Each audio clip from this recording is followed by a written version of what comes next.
Jenny Harrington, it's good to see you. Interesting report, to say the least, from the Wall Street Journal. What do you make of it?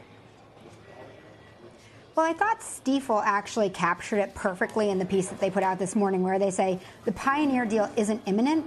Last Friday's M&A headlines likely place a bid under pure play Permian assets. And I think that's really it. So what's happened, as far as I see it, is that Exxon went out. They've got like $30 billion of cash on their balance sheet, burning a hole in their pocket. And they've made a very big statement to the world that probably the single best oil assets out there, because they can buy anything they want, are in the Permian Basin. That's kind of how Joe Terranova put it today on Halftime as well. It's such a trophy asset at this point, which will be viewed as such. And thus, you've essentially put a floor under the stock. You agree with that?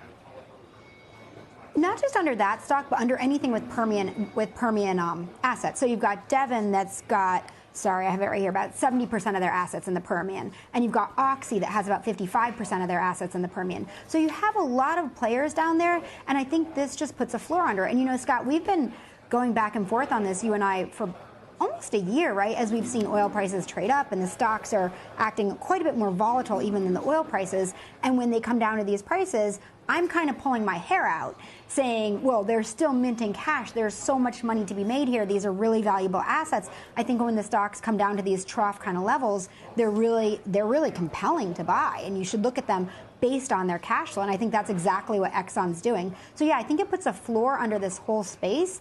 And it highlights another thing, too, which is whether we like it or not, we are totally dependent on fossil fuels. And those are here. And we need them. So, like, you see things like U.S. gasoline demand decreasing, and it's easy to latch onto that and say, oh, well, everyone's running for EVs, and who's going to need gasoline anymore? But then if you take a step back and look at the broader global scale, you actually see expectations for global demand of oil increasing over the next 5 years. So this really is just a great reminder of how much money there is still to be made in this space. You sold Chevron and got into this name only within the last year, right?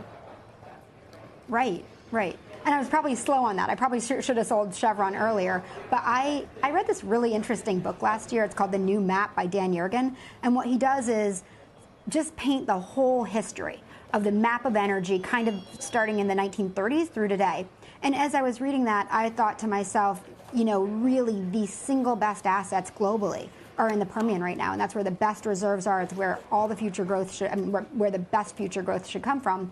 So I had Chevron, which I've had forever and ever and ever, and I couldn't see enormous upside on that still. And you know, I run this dividend strategy, so I have to have a big dividend yield. So I had Chevron that was down to a less than 4% dividend yield because it did so well, and they're very, very global, very broad asset. And I said, you know what?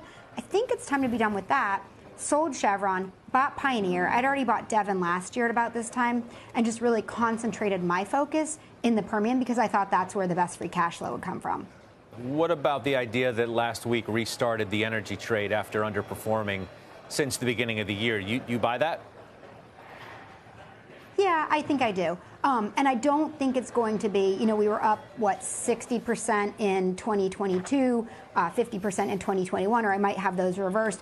It's not going to be like that. And a lot of the money's already been made. So we've had this high growth, crazy, frothy return period for the past couple of years. I think where we are now is going to be a much more steady state period. So even if you look at the company's earnings, they jacked up in those couple of years, and now they're still strong, but they start to plateau a little bit compared to what they were.